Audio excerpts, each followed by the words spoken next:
दोस्तों, अपने करियर के शुरुआत में गोविंदा को ज़्यादातर ड्रामा और एक्शन फिल्में मिला करती थी और उन्होंने एक साथ कई फिल्में भी साइन कर रखी थी, जिसकी शूटिंग्स डेट मैनेज करते करते वो काफ़ी स्ट्रेस में रहने लगे और साथ ही उनका सेट पर लेट आना भी शुरू हो गया था। जब फिल्म इज्जतदार की शूटिंग के वक्त दिलीप कुमार ने गोविंदा की यह हालत देखी तो उन्होंने उनसे कॉमेडी मूवी करने और अपनी साइन की हुई कुछ फिल्मों को छोड़ने की राय दी और गोविंदा ने उनकी ये दोनों बातों पर अमल भी किया था। लेकिन उस वक्त गोविंदा के पास 75 फिल्में थी, जिसमें से उन्होंने 25 फिल्में छोड़ी थी। इसके बावजूद उनके पास अभी भी 50 फिल्में थी। दोस्तों, गोविंदा के लिए हर कोई कहता है कि वो कभी भी सेट पर टाइम से नहीं पहुंचते थे। 9 बजे की कॉल टाइम पर वो 3 बजे तक पहुंचा करते थे। यहाँ तक कि छोटे मियाँ बड़े मियाँ के टाइम पर भी वो अमिताभ बच्चन को काफ़ी वेट करवाते। हालांकि अमिताभ बच्चन टाइम के काफ़ी पाबंद माने जाते हैं। एक इंटरव्यू में डायरेक्टर टीनू वर्मा कहते हैं कि गोविंदा ने कभी टाइम की कद्र नहीं की और आज टाइम गोविंदा का कद्र नहीं कर रहा है। लेकिन दोस्तों, हमने पहले ही बताया कि गोविंदा सेट पर लेट इसलिए आते थे क्योंकि वो एक साथ कई फिल्में शूट कर रहे थे।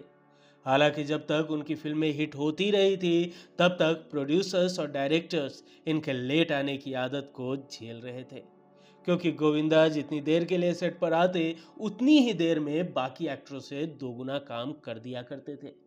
डेविड धवन ने भी एक इंटरव्यू में कहा था कि गोविंदा भले देर से आते थे लेकिन वो 8 घंटे का काम मात्र 3 घंटे में ही कर लिया करते थे। हालांकि ये सब चीजें तभी तक चली जब तक गोविंदा हिट रहे और जब गोविंदा का डाउनफॉल शुरू हुआ तो लोगों ने उनके टाइम पर ना आने की आदत को ही ब्लेम किया। इसके बाद अगली मिस्टेक गोविंदा ने ये करी कि उन्होंने अपने करियर के क्रूशियल टाइम पर ही एक्टिंग पे फोकस करने की बजाय 2004 में पॉलिटिक्स ज्वाइन कर ली। वो कांग्रेस की तरफ से चुनाव में खड़े हुए और महाराष्ट्र के उत्तरी क्षेत्र से चुनाव लड़ा और जीत भी हासिल की, लेकिन वो पार्लियामेंट में भी ज्यादातर गायब ही रहे। साल 2004 से 2008 के बीच हुई 303 सिटिंग्स में उन्होंने मात्र 37 सिटिंग्स को ही अटेंड किया। साल 2008 में गोविंदा का पॉलिटिक्स से मोह भंग हो गया। बाद में गोविंदा ने खुद ही कहा था कि उन्होंने पॉलिटिक्स ज्वाइन करके अपना काफ़ी टाइम बर्बाद किया है। दोस्तों, प्रोड्यूसर पहलाज निहलानी कहते हैं कि गोविंदा समय के साथ काफ़ी ज़्यादा सुपरस्टिशियस भी हो गए थे। गोविंदा ने खुद बताया है कि वो एस्ट्रोलॉजी और न्यूमरोलॉजी को बहुत मानते थे। पहलाज निहलानी कहते हैं कि एक वक्त आया जब गोविंदा शूटिंग के वक्त अजीब अजीब बातें किया करते थे। कभी वो कहते थे कि झूमर गिरने वाला है, सब लोग दूर हट जाओ। कभी वो कहते थे कि कादर खान डूबने वाले हैं। यहाँ तक कि वो अपने सुपरस्टिशन के अनुसार लोगों को कपड़े पहनने को भी कहा करते थे। गोविंदा के सुपरस्टिशियस नेचर को लेकर एक और किस्सा काफी पॉपुलर है। दरअसल मुंबई में मनी है तो हनी है की शूटिंग के दौरान गोविंदा थोड़ा लो फील कर रहे थे, तो गोविंदा ने एक एस्ट्रोलॉजर को बुलाया जिसने उन्हें ये बताया कि अभी राहु काल है, इसलिए अगर वो पूरे दिन शूटिंग में अगर अपने साथ एक मुर्गी को रखेंगे तो उनका राहु काल खत्म हो जाएगा। और फिर प्रोडक्शन हाउस को गोविंदा के लिए एक मुर्गी का इंतजाम करना पड़ा, जिसके चक्कर में शूटिंग को काफ़ी देर तक रोकना भी पड़ा।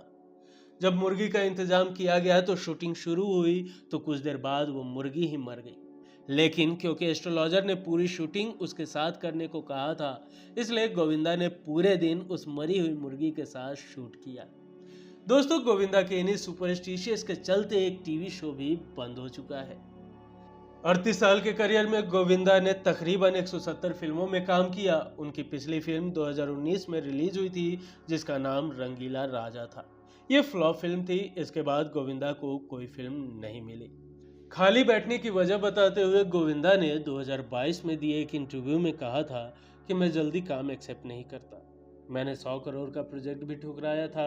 मैं शीशे के सामने खुद को थप्पड़ मारता था क्योंकि मैं कोई प्रोजेक्ट साइन नहीं कर रहा था।